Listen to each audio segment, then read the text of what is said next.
taught me more things than anyone, I would say, and we're extremely lucky to have her. So, Stephanie Smith. Thank you, Eric. Thank you. Alrighty, so I'm going to do a little reading from the Warpaint Trilogy. I'm going to read from Baby Rocket because it is partially set in Florida. So I'm going to read you a little Florida section that I hope you will enjoy because you'll recognize the town. So the Warpaint Trilogy is 3 intertwined novels about a group of friends. Each novel stands alone, but if you read the 3 of them, you will begin to get a larger extended network of friendship and stories that are connected. So I will give you a little taste of Baby Rocket and be happy to answer questions or talk about the books or writing or whatever you would like to hear. So I'm reading from a chapter called Shuttle in Baby Rocket, and I'll read just a little bit. And if you like, we can talk about that, or I can do a little reading from Warpaint. Okay, so let me see. What you need to know is that the main character is named Clementine Dance, but she was abandoned as a child and couldn't speak. She was traumatized. So the doctors and nurses and the police, the first responders, called her Baby Rocket because they found her hiding in a rocket ride near a grocery store near her mother's body. So she couldn't tell them what happened. She couldn't even tell them her name. As an adult, my character knows this story, but she has no memory of what happened to her. Okay, so from Shuttle. We've started our descent into Gainesville, announced the steward. Please fasten your seatbelts. I stopped listening. I was too busy managing nausea.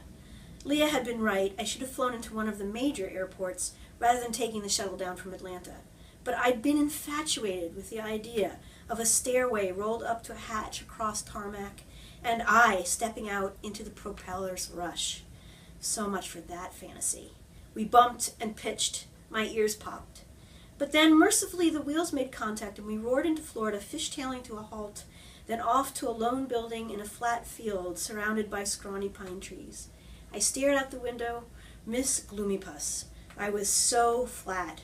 Our plane made a wide loop, nose rising, tail dipping.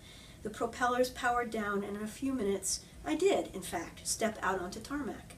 The evening air, warm and wet, was mellow. The scudding teal clouds had gone ruddy with the sun's good night.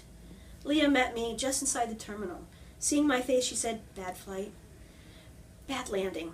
The flight was okay. Leah, you do look fabulous." She stepped back. "Do I? I've gained weight and a temper, or so I'm told." "Never trust your sisters," I said. We headed for the luggage claim, which consisted of one conveyor belt that stood silent in a long, empty room. My fellow puddle jumpers had collected here. I asked Leah how far we had to go to get into town. "Oh, not far," she said. "Nothing's far in Gainesville." The road to town, once we did get on it, was empty and as flat as everything else, including me. It followed the property line of a low-security correctional facility. I saw barracks. There was a gas station. Not much else. "My condo's not fancy," Leah warned. "I didn't come out to check your real estate," I said. "Phew," she said, smiling. "What a relief." "What," I said, "is that?" White and large, the tent had a hand-lettered sign clipped to one sagging side. "Revival Cursod, 2 night." "A revival tent," said Leah as I stared. "Northerner." "Oh, sure, insult me," I countered, "like you're a southerner." "Down here, ma'am, we's all just darkies no matter what where comes from." "Oh," I said, "is it that bad?" I knew she was unhappy.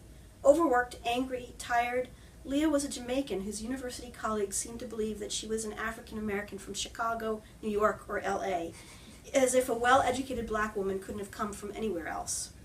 She shook her head. "No, it's not that bad." "Not really. I'm just homesick. You're here, and here we are, home sweet home." We'd been driving through a residential neighborhood for a few minutes, past an architectural hodgepodge. She pulled into a driveway around which stood a cluster of 2-story condominiums. A tour, I demanded as we came through her kitchen, and she dutifully led me from room to room.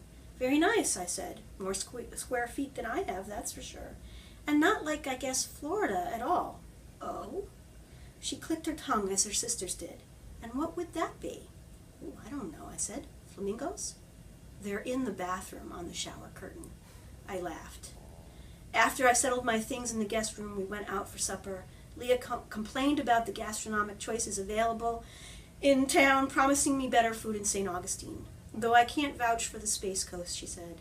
I've never been down that way. An adventure, I said. Ugh, spare me.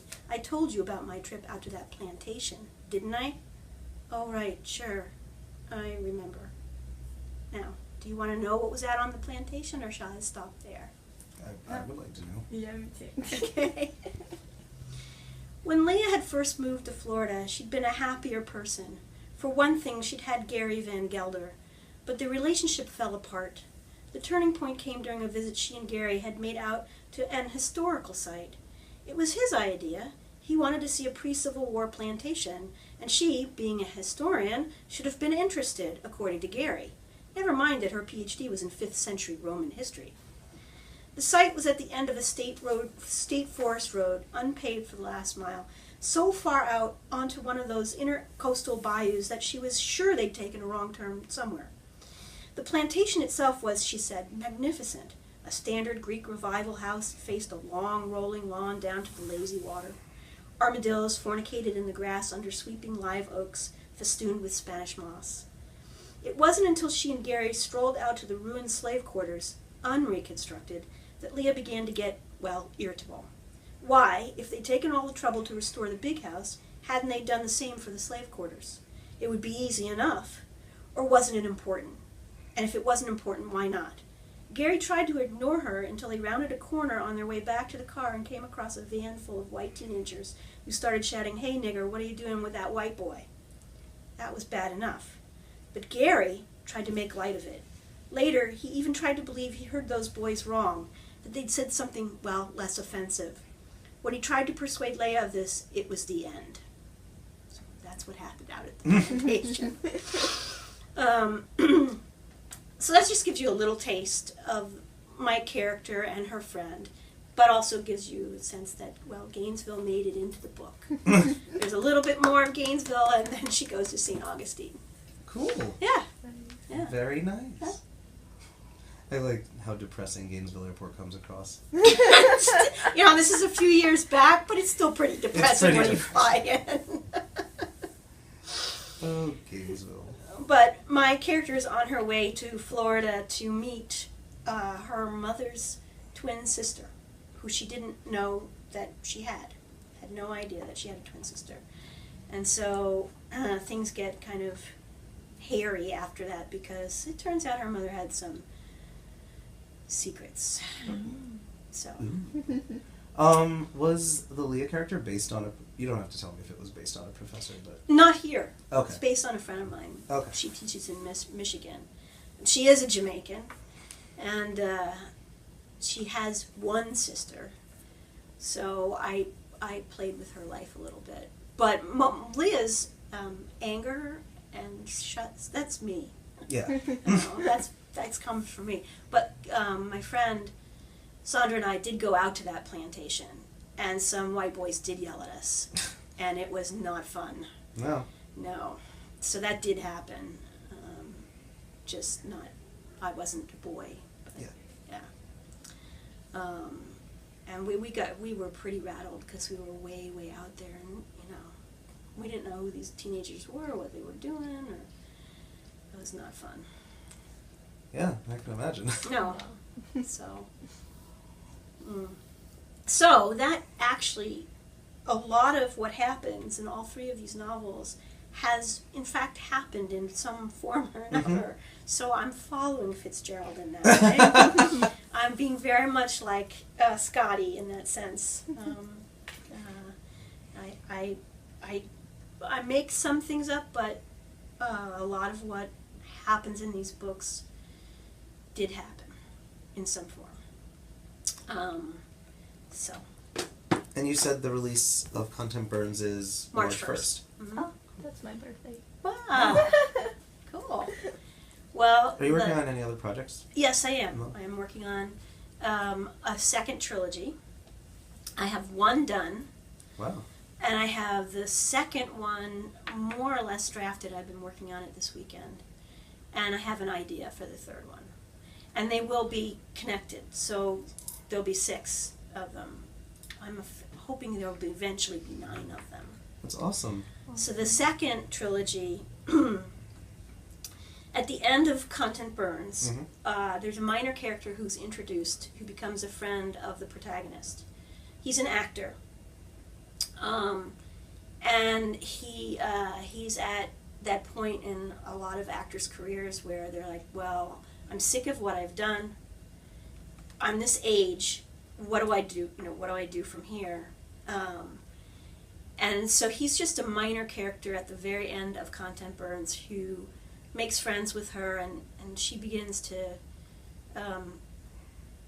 It's a good friendship for her. He is the protagonist of the next book. Okay. Called Strange Grace. So I get to do something very interesting. At the end of Content Burns, she meets him, and so you see her perspective, but you can only see from her perspective, right? In the new one, that meeting happens again, only you see it from his perspective and what he's thinking. That's awesome. So that you get both, both. So it's fun. It's the first time I've ever written from a male perspective. No, second time.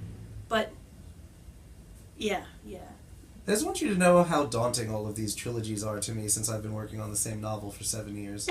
Well, you have to understand, right? I started Baby Rocket in 1998. Right. And I was working on it to the minute that it started to go into press. Oh, really? Yeah. So, and in fact, Strange Grace, the one I was just talking about, I wrote the bulk of that in 96. Oh, wow. And then just, I wrote the bulk of it by hand in a couple of notebooks, and then I just stopped for reasons I can't even remember. Right. So when the second one of these came out, and I was thinking about where I'm going to go from here, I went back to that draft, and I was like, this is pretty good, and so I just finished it. So, I've been working a long time on these books, so they just didn't get published for a long time. So, Well, I'm glad that they did. Me too. Me too. So we'll see. The plan from here is that Content Burns come out March 1st, and then Release party. We're gonna do a launch party. Yep. With champagne. Absolutely. And then the publisher tells me they're gonna let the 3 of them sit for a year, and then they'll start bringing out the paperbacks. Cool. So, we live in hope.